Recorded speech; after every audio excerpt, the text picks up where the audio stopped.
के ED, CBI, इन लोगों के सब कुछ ये इनके हथकंडे हैं जो ये अब अपना रहे हैं। संजय जी जो आप पार्टी के हैं, उन पे क्या निकला? अभी तक कुछ नहीं निकला है उन पे, और ना ही केजरीवाल जी पे कुछ निकला है, निकला किसी पे कुछ नहीं है। लेकिन ये सिर्फ डरा रहे हैं, धमका रहे हैं, उनको अंदर भेज रहे हैं। यहीं रहेंगे, मथुरा वासी बनेंगे और यहीं रह कर के मथुरा की जनता के बीच में मथुरा की जनता की सेवा करेंगे। जिन मुद्दों पे काम नहीं हुआ है, सड़क की समस्या, पानी की समस्या, पार्क की समस्या और सरकारी स्कूलों की समस्या, चिकित्सा की समस्या, बहुत सारी समस्याएं ऐसी हैं। और यहाँ मंकी सफारी आज तक नहीं बनी है। नमस्कार, आप देख रहे हैं अपनी मथुरा न्यूज़ और मैं हूं आपके साथ में प्रतीक चतुर्वेदी। जैसा कि आगामी लोकसभा काफ़ी नज़दीक हैं और आचार संहिता भी लग चुकी है, तो उसी को लेकर तमाम पार्टियां अपने प्रत्याशियों को घोषित कर रही हैं। तो उसी में अब इंडिया गठबंधन का प्रत्याशी भी मथुरा से घोषित हो चुका है। तो हमारे साथ में मौजूद हैं समाजवादी पार्टी की महानगर अध्यक्ष ऋतु गोयल जी। जानेंगे जैसा कि इंडिया गठबंधन से जो प्रत्याशी घोषित हुआ है, क्या कुछ उपलब्धियां उनकी रह चुकी हैं और क्या कुछ वह मथुरा के लिए नया करेंगे। जी, क्या कहेंगी? जी, पहले तो बहुत बहुत धन्यवाद आपके चैनल का, और सभी मेरे प्रदेशवासियों को, सभी मथुरा वासियों को मैं राधे राधे बोलती हूँ। और इस बार जो हमारे गठबंधन के प्रत्याशी हैं, आप भी जानते होंगे और हमारा पूरा भारत देश उनसे परिचित है, क्योंकि हमारे देश की शान है, बॉक्सर हैं, कई खिताब वो हमारे प्राइज़ हमारे देश के लिए जीत के आए हैं और यंग एज के हैं, कोई मुकदमा नहीं है उन पे, बहुत स्वच्छ छवि के, साफ छवि के व्यक्ति हैं। और इतना वो काम करेंगे मथुरा के लिए कि शायद मथुरा की जनता ने सोचा नहीं होगा। इसीलिए इस बार मथुरा की जनता उनको भरपूर प्यार देगी, भरपूर सपोर्ट देगी और यहाँ से और बहुत भारी बहुमत से वो जीत करके जाएंगे। जैसा कि आपने कहा कि सभी मथुरा की जनता उनको प्यार देगी और सपोर्ट देगी, तो क्या मथुरा में ऐसा कोई चेहरा नहीं था जिसको सांसद के लिए खड़ा किया जाए? नहीं, एक्चुअली सेलिब्रिटी हल्ला मचाते हैं कि हेमा मालिनी जी बहुत बड़ी सेलिब्रिटी हैं, एक आम आदमी को टिकट मिल रही है, तो इसीलिए हमने भी एक सेलिब्रिटी से ऊपर जो हमारे देश के खिलाड़ी हैं, हमने उनको उतारा है। हमारे हाईकमान का ये फैसला है, बिल्कुल सही फैसला है कि आम जनता के लिए बीजेपी वाले कह देते हैं कि अरे हम लोग यहाँ से उतारेंगे, यहीं का आदमी है, पैसे खा जाएगा, हेमा मालिनी जी सेलिब्रिटी हैं, बड़ा अच्छा काम करेंगी। तो हमने एक अभिनेता से ऊपर हमारे देश का प्लेयर होता है, चाहे वो क्रिकेटर हो, चाहे वो फुटबॉलर हो, चाहे वो बॉक्सर हो, कोई भी प्लेयर हो जो हमारे देश के लिए खेल रहा है, जो देश के लिए स्वर्ण पदक ला रहा है, वो हमारे लिए सबसे बड़ा होता है। तो इसलिए हमने एक सेलिब्रिटी से बड़ा खिलाड़ी अपने मथुरा में उतारा है और निश्चित ही वो जीतेगा, क्योंकि हेमा मालिनी जी एक बहुत अच्छी अभिनेत्री हैं, वो एक अच्छी डांसर हैं, लेकिन अच्छी नेता के रूप में वो साबित नहीं हुई हैं। वो जनता के बीच में नहीं जाती हैं, उनको पब्लिक में से स्मेल आती है, तो कह लें वो बहुत हाई प्रोफाइल की हैं, वो जनता के बीच में रहती नहीं हैं। और लेकिन नेता जो होता है वो भैया सड़क पे बैठ के रिक्शे वाले के संग चाय पी करके तब नेता बनता है। ऐसे काम नहीं चलता है कि हम किसी को झटक के अलग कर दें, हमें सबको गले लगाना पड़ता है, किसी भी जाति का हो, किसी भी धर्म का हो, किसी भी बिरादरी का हो, वो एक सफल नेता होता है। हमको दूर भगाने वाला नेता को मैं नेता नहीं मानती हूँ, लेकिन जो हमारे प्लेयर हैं वो सबको गले लगाने वाले हैं, सबके साथ खेलने वाले हैं, तो वो देश के शान है। तो वो बहुत अच्छी तरह जानते हैं, हर जाति को, हर धर्म को अच्छे से जानते हैं और सबको गले लगा के रखेंगे। ये आप आगे अभी देखिएगा जब हम लोग प्रचार में उतरेंगे तो कि उनकी कैंपेनिंग कैसी रहती है। जैसा कि आपके द्वारा कहा जा रहा है कि जो हेमा मालिनी जी हैं उनको जो व्यक्ति हैं उनमें से स्मेल आती है, तो जैसा कि लगभग 3 दिन हो चुके हैं आपके प्रत्याशी को घोषित हुए, अभी तक वह मथुरा में नहीं आए। मथुरा की जनता कह रही है कि जो इंडिया गठबंधन है उसने बाहरी प्रत्याशी उतारा है, अगर वह मथुरा से ही कोई प्रत्याशी उतारती तो कहीं ना कहीं वह सफल हो सकती थी। इस पर क्या कहेंगे आप? जी नहीं, वो अभी तक इसलिए नहीं आए क्योंकि वो बाहर थे और कल हमारे बीच में होंगे, परसों वो आप सबके बीच में होंगे, क्योंकि बाहर से आ रहे हैं, वो इस समय थे नहीं यहाँ पर, अचानक से घोषणा हुई, इस वजह से नहीं आ पाए हैं। लेकिन रही बात बाहरी की और अपने की, बाहरी और अपना कुछ नहीं होता है, सबसे बड़ी बात होती है कि जो काम कराए। मैं अपनी होकर के और मैं काम नहीं कराऊं, आपको घर से बाहर भेज दूं कि मैं घर पर नहीं हूं, बाहरी आपसे मिल ले तो वो आपके लिए ज़्यादा अपना होगा मेरे ख्याल से। तो बाहरी अपना कुछ नहीं होता है, अपने भी पराए हो जाते हैं और पराए भी अपने हो जाते हैं।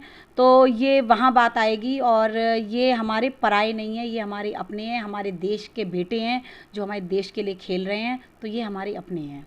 जैसा कि आपके द्वारा कहा गया कि उनके बाहर के प्रोग्राम लगे हुए हैं और वो हैं नहीं यहाँ पर, और तो क्या अगर सांसद के चुनाव जीतते हैं तो क्या वे जो खेल है उनका उसको खेलना छोड़ देंगे, या फिर क्योंकि उनके तो प्रोग्राम लगे रहेंगे, तो मथुरा की जनता को किस प्रकार से संतुष्ट कर पाएंगे भी? ऐसा है कि खेल तो वो खेलेंगे, अपने देश के लिए ज़रूर खेलेंगे। मैं भी नहीं चाहूँगी कि वो अपना खेल ना खेलें, लेकिन वो रहेंगे यहीं मथुरा में। जब उनको जाना होगा तो फ़्लाइट अवेलेबल होती हैं, हेलीकॉप्टर अवेलेबल होते हैं, वो जाके कहीं भी खेल सकते हैं और तुरंत वापस आ सकते हैं। और जब तक नहीं रहेंगे तो हम सब लोग हैं, आप सब लोग हैं, और सब लोग मिलकर के काम करेंगे। ऐसी कोई परेशानी नहीं आएगी कि वो यहाँ अवेलेबल नहीं रहेंगे, वो यहीं रहेंगे, मथुरा वासी बनेंगे और यहीं रह कर के मथुरा की जनता के बीच में मथुरा की जनता की सेवा करेंगे। जिन मुद्दों पे काम नहीं हुआ है, सड़क की समस्या, पानी की समस्या, पार्क की समस्या और सरकारी स्कूलों की समस्या, चिकित्सा की समस्या, बहुत सारी समस्याएं ऐसी हैं। और यहाँ मंकी सफारी आज तक नहीं बनी है, खुली हुई गाय हमारी आज तक घूम रही हैं। सब बेचारी, मैं आप राधापुरम स्टेट के बाहर ही जाएंगे तो गाय रोटी की जगह ना थैली खाती हुई मिलती हैं।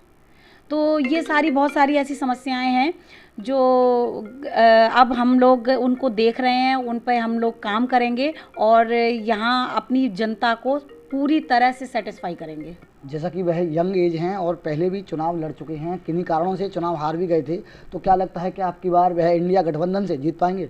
बिल्कुल जीत पाएंगे, सारी पार्टियां उनको सपोर्ट कर रही हैं। इंडिया गठबंधन हमारी गरीबों की पार्टी है, हमारे मजलूमों की पार्टी है, हम लोगों की पार्टी है। और जो एनडीए की पार्टी है ये आपको भी पता है भैया, ये अडानी अंबानी और पूंजीपतियों की पार्टी है। और जो गरीब जनता है वो हमारे सबके साथ है। और हमारे देश में जो लोग हैं वो 95% आदमी जो सामान्य वर्ग से आता है, 5% आदमी है जो बहुत हाई प्रोफाइल लोग हैं।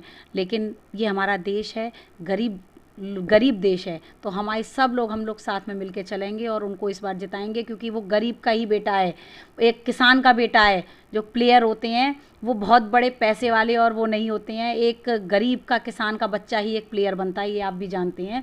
किसी का अडानी अंबानी का बेटा कभी कोई प्लेयर नहीं हुआ है।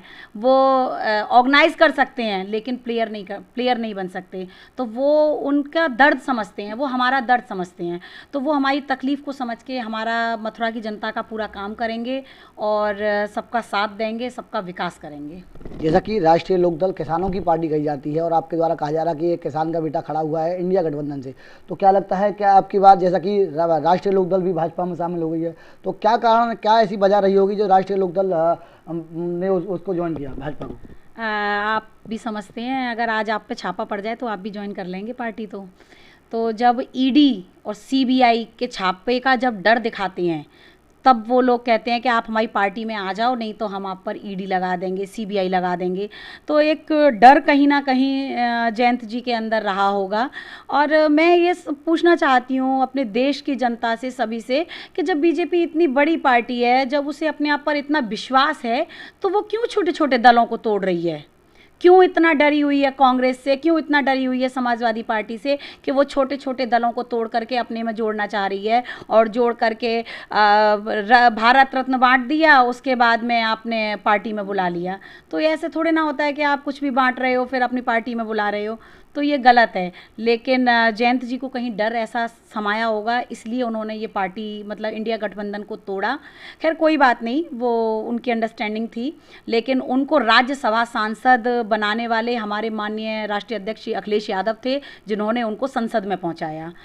जैसा कि उनका एक बयान आया था कि मैं कोई चवन्नी हूं जो पलट जाऊं, लेकिन अब वह पलट गई हैं, क्या कहेंगे इस पर? नहीं, अब मैं इस पर कुछ नहीं कहूँगी, ना ही वो चवन्नी है। अब ठीक है, जो उन्होंने किया, वो जो उनको सही लगा उन्होंने किया, लेकिन बड़े नेता हैं, उनके लिए कुछ भी कहना गलत होगा। वहीं मैं एक चीज़ और जानना चाहूँगा, जैसा कि आपके द्वारा कहा गया कि ईडी और सीबीआई की जो छापेमारी हो रही है, क्या ये सही हो रही है, गलत हो रही है? क्योंकि छापेमारी तभी होती है जब कहीं ना कोई चोर बैठा होता है। तो क्या आपको ऐसा लगता है कि ये भाजपा के द्वारा यह गलत किया जा रहा है? बिल्कुल गलत किया जा रहा है। आप ये बताइए कि जब से कहाँ बैठे हुए थे, अभी उन्होंने हमारे माननीय राष्ट्रीय अध्यक्ष जी अखिलेश यादव जी को भी नोटिस भेज दिया। तब से 10 साल से कहाँ थे वो? अरविंद केजरीवाल जी को उन्हें पहली बार इतिहास में किसी सिटिंग सीएम को और जेल में डाल दिया गया है। ऐसा कभी हुआ है? ये लोग तानाशाही कर रहे हैं, ऐसा कभी नहीं हुआ है।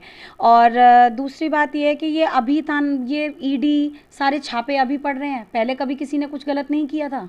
ये सिर्फ कहने की बातें हैं। अच्छा, अभी एक आपने देखा होगा, एक वीडियो भी वायरल हो रहा है जिसमें लाल कृष्ण आडवाणी जी बैठे हुए हैं, माननीय प्रधानमंत्री नरेंद्र मोदी जी बैठे हुए हैं और हमारे देश की महामहिम राष्ट्रपति खड़ी हुई हैं। ये कहाँ का संविधान है? ये कैसा सम्मान है कि एक महिला राष्ट्रपति जो देश की प्रथम नागरिक होता है वो खड़ा हुआ है और देश के प्रधानमंत्री बैठे हुए हैं। कितनी शर्म की बात है ये हमारे देश के लिए। तो इस चीज़ को आप देख करके समझ सकते हैं कि ईडी, सीबीआई, इन लोगों के सब कुछ ये इनके हथकंडे हैं जो ये अब अपना रहे हैं। संजय जी जो आप पार्टी के हैं, उन पे क्या निकला? अभी तक कुछ नहीं निकला है उन पे, और ना ही केजरीवाल जी पे कुछ निकला है। निकला किसी पे कुछ नहीं है, लेकिन ये सिर्फ डरा रहे हैं, धमका रहे हैं, उनको अंदर भेज रहे हैं। कोई बात नहीं है, समय तो हिटलर का भी नहीं रहा, वो भी चला गया। राज तो रावण का भी नहीं रहा। जब पाप का घड़ा बढ़ता है तो वो फटता है एक दिन, और इस बार इनका पाप का घड़ा पूरी तरह भर चुका है 2024 में, जो अब फटने वाला है। और हम लोग 4 जून को दिवाली मनाएंगे सबके साथ मिल करके। जैसा कि अभी आपके द्वारा ये कहा गया कि जो अरविंद केजरीवाल हैं वह सीएम हैं और उनको हिरासत में लिया गया है, तो बात कही जाए तो कानून तो सभी के लिए एक है, चाहे प्रधानमंत्री हों, चाहे मुख्यमंत्री हों, या कोई भी हो। नहीं, सिटिंग सीएम को कभी नहीं लिया गया है। पहले वो हटते हैं, उसके बाद ही उन पर कोई कार्रवाई होती है, लेकिन फिर उनके खिलाफ भी तो कुछ निकलना चाहिए जी। भाई। उनके खिलाफ में भी कुछ निकलना चाहिए। जब उनके खिलाफ कुछ निकल ही नहीं रहा, आप उनको क्यों अरेस्ट कर रहे हो? आप ये काम इलेक्शन के बाद भी कर सकते थे, या बिल्कुल लास्ट जब इलेक्शन पर बिल्कुल कगार पर है, जब इलेक्शन होने वाला है, तब आप उनको कर रहे हैं। तो ये गलत है। बताया जा रहा है कि शराब घोटाले में उनकी गिरफ्तारी हुई है। ये सरासर झूठ है। उन्होंने कोई शराब घोटाला नहीं किया है। उन्होंने बहुत अच्छे काम किए हैं दिल्ली के लिए। फ्री बिजली, फ्री पानी, और वहाँ के स्कूल इतने अच्छे कर दिए हैं कि पूरे देश के लिए मिसाल बने हैं। और जो विदेश के रहने वाले जो लोग हैं वो आते हैं वहाँ पर, देख करके जाते हैं। सारे अस्पतालों में इलाज फ्री चल रहा है लोगों का, और वो बहुत अच्छे सीएम हैं और बहुत अच्छे उन्होंने काम किए हैं। जितने भी उन पर इल्ज़ाम हैं सरासर सब झूठे इल्ज़ाम हैं, और आप आगे भी देखिएगा कि वो सही साबित होंगे, ये लोग गलत साबित होंगे, भाजपा वाले गलत साबित होंगे। वहीं अगर बात की जाए, जैसा कि आपका प्रत्याशी इंडिया गठबंधन से खड़ा हुआ है, तो क्या अपील करना चाहेंगे मथुरा की जनता से? मैं मथुरा की जनता से यही अपील करना चाहूँगी कि आपके देश का बेटा, आपके देश का बच्चा आज जो आपके देश के लिए गोल्ड लेके आ रहा है, जो लड़ रहा है, आज आपके शहर में हम सब लोगों के बीच में आया है। और हम सब लोगों, मतलब मैं आपसे ये उम्मीद करती हूँ कि आप सब लोग उसको भारी बहुमत से जिता करके भेजें, क्योंकि वो हमारा बच्चा नहीं है, अपने पिता का बेटा नहीं है, वो पूरे देश का बेटा है। उसका सम्मान रखना, उसको जिताना हम सब लोगों की जिम्मेदारी बनती है। तो आप सब लोग भरपूर उनको वोट करिएगा, विजेंद्र सिंह जी को, जो कि इंडिया गठबंधन के प्रत्याशी हैं, और उनको भारी बहुमत से जिताइएगा। दर्शकों, जिस प्रकार से आपने सुना, ये थी हमारे साथ में समाजवादी पार्टी की महानगर अध्यक्ष ऋतु गोयल जी, और इन्होंने अपने प्रत्याशी को जो उपलब्धियां हैं वह भी बताई, और साथ में मथुरा की जनता से यह भी अपील की कि अब की बार एक बार मौका दें इंडिया गठबंधन को, और देखें कि किस प्रकार से मथुरा का विकास होता है। फिलहाल के लिए इतना ही। मैं अपने सहयोगी के साथ प्रतीक चतुर्वेदी, अपनी मथुरा न्यूज़ के लिए।